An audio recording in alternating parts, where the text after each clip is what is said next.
کہ اللہ مسبب الاسباب ہے، وہ اسباب کا پابند نہیں ہے، وہ اسباب کا محتاج نہیں ہے، اسباب اس کے محتاج ہیں۔ اگر یہ یقین ہے تو اللہ پر ایمان ہے، یہ نہیں ہے تو تمہارا ایمان اسباب پر ہے، وسائل پر ہے، ذرائع پر ہے، مادیات پر ہے، اللہ پر نہیں۔ اس وقت کہاں راستہ تھا؟ کوئی راستہ تھا؟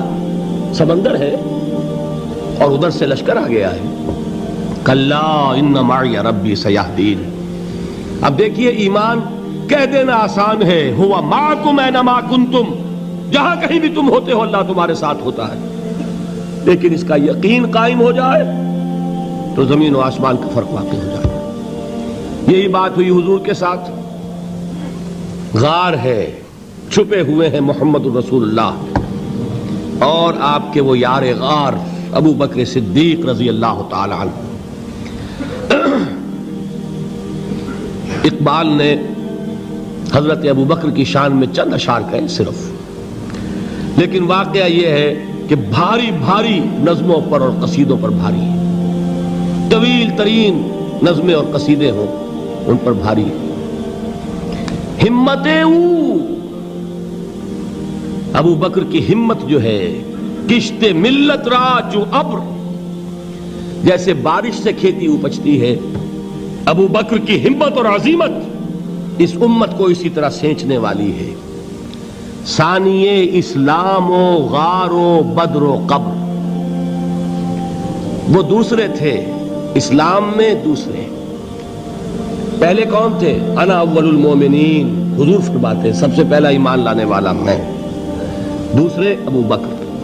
ویسے ہمارے ہاں یہ چلتا ہے اختلاف، حضرت علی پہلے ہیں کہ حضرت ابو بکر پہلے ہیں، لیکن اس میں بڑی خوبصورت تطبیق قائم کی ہے علماء نے اور بہت صحیح ہے۔ چار کے بارے میں فیصلہ ہی مت کرو کہ کون پہلے ہے، ان کی ایک عجیب تقسیم کر دی ہے۔ آزاد مردوں میں، بالغ مردوں میں سب سے پہلے ابو بکر، بچوں میں سب سے پہلے علی، خواتین میں سب سے پہلے خدیجہ، اور غلاموں میں سب سے پہلے زید ابن حارثہ۔ بڑی پیاری تقسیم ہے، یہ چاروں ہی پہلے ہیں، ہر ایک کے لیے اولیت ہے۔ اور واقعہ یہ ہے کہ اگر زمانی اعتبار سے تعین ہوگا تو پہلے خدیجۃ الکبریٰ آئیں گی رضی اللہ تعالی عنہ، کسی اور سے بات کرنے کی نوبت بعد میں آ سکتی ہے، پہلے تو اہلیہ محترمہ سے بات ہوئی، آتے ہی پہلی وحی ہوئی ہے، ابھی تبلیغ کا حکم نہیں تھا۔ کس کو بتایا واقعہ؟ ابھی اپنی نبوت کی تبلیغ کا تو حکم ہی نہیں آیا۔ واقعہ کس کا ہے؟ وہ خدیجہ کا ہے۔ جب کہا ہے کہ خشیت علی نفسی، مجھے اپنی جان کا اندیشہ ہے، تو کیا جواب دیا خدیجہ نے رضی اللہ تعالی عنہا؟ وہ صدیقۃ الکبریٰ ہے۔ صدیقات جو ہے خواتین، ان میں چوٹی پر خدیجۃ الکبریٰ ہے رضی اللہ تعالی عنہا، اور صدیق جو مرد ہیں ان میں صدیق اکبر ہے ابو بکر صدیق رضی اللہ تعالی عنہ، لیکن صدیقات میں چوٹی پر۔ جب حضور نے فرمایا خشیت علی نفسی، کیا فرمایا؟ کیا عرض کیا؟ کیسے تسلی دی؟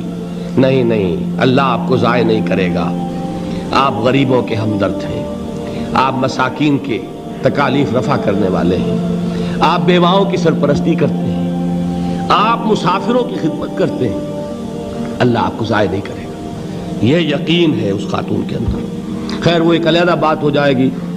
میرے دل پر حضرت خدیجہ رضی اللہ تعالیٰ عنہ کی شخصیت کا بڑا گہرا نقش ہے، جو وہ کوئی اور ہی وقت اور موقع ہوا تو بیان ہوگا۔ بہرحال اقبال نے ایک مصرے میں جو چار اولیتیں جمع کر دی ہیں، ہمت او کشت امت را چو ابر، ثانی اسلام و غار و بدر و قبر۔ اسلام میں حضور کے بعد پہلے کون؟ ابو بکر۔ غار میں حضور کے ساتھ کون؟ ابو بکر۔ بدر کی رات اللہ کا رسول سر بسجود، وہ جھاڑ، وہ گھاس پھوس کی جو جھوپڑی بنائی گئی تھی، اور وہاں تلوار ننگی لے کر پہرا دینے والا کون؟ ابو بکر۔ اور اس حجرہ عائشہ میں محمد کے بعد سب سے پہلے دفن ہونے والا کون؟ ابو بکر رضی اللہ تعالی عنہ وصلی اللہ علیہ وسلم۔ وہ جو معاملہ میں سنا رہا تھا غار ثور کا، حضرت ابو بکر بھی حضور کے خیال سے لرز گئے ہیں. آپ کو یاد ہوگا کہ جا کر پہلے تمام جتنے سوراخ تھے انہیں بند کیا ہے. ایک سوراخ رہ گیا تھا جس کو بند کرنے کے لیے کوئی کپڑا نہیں تھا. وہاں اپنی ایڑی رکھی ہے. تب کہا ہے حضور سے تشریف لائیے, اور اپنے زانو پر حضور کو لٹایا ہے. اور وہاں کسی موذی جانور نے کاٹا ہے. حضور کی آنکھ لگ گئی تھی. اس وقت اس بل کے اندر جو بھی بچھو ہے کیا ہے واللہ عالم, اس نے کاٹا ہے. اس کی تکلیف کی وجہ سے ابو بکر کی آنکھوں سے آنسو ٹپک گئے. حضور کے چہرے مبارک پر پڑے ہیں تو حضور جاگے ہیں. معاملہ کیا ہے؟ ایڑی نہیں ہٹائی وہاں سے, مبادا وہ جانور وہاں سے نکل کر محمد الرسول اللہ کو کوئی گزن پہنچا دے.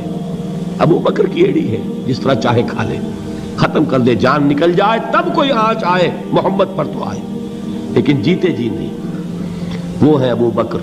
حضور کے خیال سے اس وقت حضور نے پھر اپنا لعاب دہن لگایا ہے, اور اس سے پھر آپ کی تکلیف ختم ہوئی. جیسے خیبر میں حضرت علی کی آنکھ دکھ رہی تھی, اس کو جو شفا حاصل ہوئی ہے وہ بھی حضور کے لعاب دہن سے ہوئی. تو بہرحال اس وقت انہوں نے کہا ہے کہ اے نبی یا رسول اللہ, اگر اس وقت ان میں سے کسی نے غیر ارادی طور پر بھی اپنے قدموں کی طرف جھانک لیا تو پکڑے جائیں گے. کیا جواب تھا اللہ کے رسول کا؟ لا تحزن ان اللہ معنا. اللہ ہمارے ساتھ ہے, کیوں گھبراتے ہو ابو بکر؟ یہ ہے ایمان باللہ. میرا مالک اللہ, میرا رازق اللہ, میرا محافظ اللہ, میرا مددگار اللہ, میرا پشت پناہ اللہ, میرا دوست اللہ. یہ دوستی ہے اللہ کی جو لب لباب ہے, حاصل ہے ایمان کا. اسی کا نام ولایت ہے. اولیاء اللہ کے سروں پر سینگ نہیں ہوتے. جس کے دل میں ایمان راسخ ہو چکا ہو وہی اللہ کا ولی ہے. جسے اللہ پر یقین ہو چکا ہے وہی اللہ کا ولی ہے. جسے یقین ہے اللہ میرے ساتھ ہے, میرا مددگار, میرا پشت پناہ, میرا ساتھی, میرا دوست, میرا محبوب, میرا محب. اللہ اہل ایمان سے محبت کرتا ہے. واللہ یحب الصادقین. ان اللہ یحب الذین یقاتلون فی سبیلہ صفا کانہم بنیان مرصوص.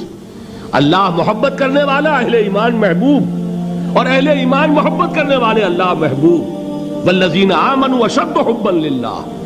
آپ تصور کیجئے جسے یہ رشتہ ایمان یا رشتہ ولایت حاصل ہو جائے, الا ان اولیاء اللہ لا خوف علیہم ولا هم یحزنون. آگاہ ہو جاؤ, اللہ کے دوستوں کے لیے نہ کوئی خوف ہے نہ کوئی حزن ہے. اور میں بیان کر چکا تھا, خوف اور حزن کے خاتمے ہی کا نام امن ہے. زوال خوف, زوال حزن. یہ خوف اور حزن کیوں آتے ہیں بار بار؟ اللہ تخافوا ولا تحزنوا, دونوں آ گئے. الا ان اولیاء اللہ لا خوف علیہم ولا هم یحزنون, پھر وہی دو. وہ کیوں ہے؟ خوف ہوتا ہے کسی مستقبل کی بات کا, یہ نہ ہو جائے, وہ نہ ہو جائے, یہ نقصان نہ پہنچ جائے, یہ تکلیف نہ ہو, یہ غضب نہ آ جائے. خوف ہے مستقبل سے. حزن ہے یہ کیوں ہوا, یہ نہیں ہونا چاہیے تھا, یہ میرا فلاں چیز میرے ہاتھ سے جاتی رہی ہے, فلاں موقع نکل گیا, اب بیٹھے ہوئے ہیں اندر ہی اندر کڑ رہے ہیں, صدمہ ہے اور رنج ہے. اور جو اللہ پر ایمان رکھتا ہے وہ جانتا ہے ما اصاب من مصیبت فی الارض ولا فی انفسکم الا فی کتاب من قبل ان نبرأها ان ذلک علی اللہ یسیر لکی لا تعصوا علی ما فاتکم ولا تفرحوا بما آتاکم واللہ لا یحب کل مختال فخور. اس زمین میں یا تمہاری جانوں میں کوئی تکلیف, کوئی مصیبت نہیں آ سکتی سوائے اس کے کہ جو اللہ نے لکھ دی ہو, اس سے پہلے کہ وہ ظاہر ہو. جس کو یہ حقیقت معلوم ہو گئی اس کو یہ طرز عمل اختیار کرنا چاہیے. جو چیز چھن جائے, جاتی رہے, چھوٹ جائے, اس پر افسوس نہ کرو. کس نے چھینی؟ دوست نے. دوست کے فیصلے پر شکایت. دوستی کو بٹا لگا رہے ہو, سرے تسلیم خم ہے جو مزاج یار میں آئے. اگر دوستی ہے تو پھر تو تمہیں گردن جھکانی چاہیے کہ ہر چے ساقی ماریخت عین الطافست, جو بھی میرا ساقی میرے پیالے میں ڈال دے اس کا کرم ہے. جو اس کی طرف سے آئے اس پر کوئی رنج نہیں, کوئی صدمہ نہیں, کوئی غم نہیں, کوئی شکایت نہیں, کوئی شکوہ نہیں. اور جو ہوگا وہ اس کے اذن کے بغیر نہیں ہوگا, اور اس کا اذن ہوگا تو یقیناً میرے لیے خیر ہی خیر ہے, چاہے وہ ناگوار شے ہو. بظاہر مجھے اچھی نہ لگ رہی ہو، میری شارٹ سائٹڈنس میں مجھے وہ نظر آ رہی ہے کہ میرے لیے بری ہے، لیکن قرآن نے کہا ہے عسیٰ ان تکرہوا شیئا وہو خیر لکم وعسیٰ ان تحبوا شیئا وہو شر لکم واللہ یعلم وانتم لا تعلمون۔ ہو سکتا ہے تم کسی چیز کو ناپسند کرو درحال ہے کہ اسی میں تمہارا خیر ہو، اور ہو سکتا ہے تم کسی چیز کو پسند کرو درحال ہے کہ اس میں تمہارا شر ہو۔ اللہ جانتا ہے، تم نہیں جانتے۔ جب مجھے یہ بات معلوم ہو گئی، میں نے اپنا معاملہ اللہ کے حوالے کیا۔ سپردم بے تو مایا خیش را تو دانی حساب کم و بیش را، اے رب جو تو چاہتا ہے وہ ہو، تیرے علم میں جو شے میرے لیے خیر ہے وہ ہو جائے، میری کوئی پسند نہیں، میری کوئی چاہت نہیں، یہ ہے راضی برضائے رب۔ اکبر الہ آبادی نے اسے کہا ہے رضائے حق پہ راضی رہ، یہ حرف آرزو کیسا، خدا خالق، خدا مالک، خدا کا حکم تو کیسا۔ جب میں آ گیا بیچ میں، میری پسند، میری مرضی، میری خواہش، میری چاہت، یہی تو شرک ہے۔ ما شاء اللہ کان وما لم یشاء لم یکن، جو اللہ نے چاہا وہ ہوا، جو اس نے نہیں چاہا نہیں ہوا، اختیار اس کا ہے، میرا تو نہیں۔ رضائے حق پہ راضی رہے، یہ حرف آرزو کیسا، خدا خالق، خدا مالک، خدا کا حکم تو کیسا۔ اقبال نے اسے کہا ہے فارسی میں، اب آپ کہیں اس کا ترجمہ بھی کرو تو وہ مجھے ذرا اس وقت کچھ بہت ہی بدذوقی کسی بات نظر آئے گی۔ جائیے پوچھئے کسی سے جسے فارسی آتی ہو۔ برو کشید ز پیچا کے ہست و بود مرا، چوک دہا کے مقام رضا کشود مرا۔ مجھے تو تمام پیچ و خم سے نکال دیا اس مقام رضا نے، میں راضی برضائے رب ہوں، جو فیصلہ اس کا میں اس پر راضی۔ تو کہاں کا حزن اور کس کا خوف، یہی زوال حزن اور زوال خوف، یہی ہے امن، یہ نتیجہ ہے ایمان کا۔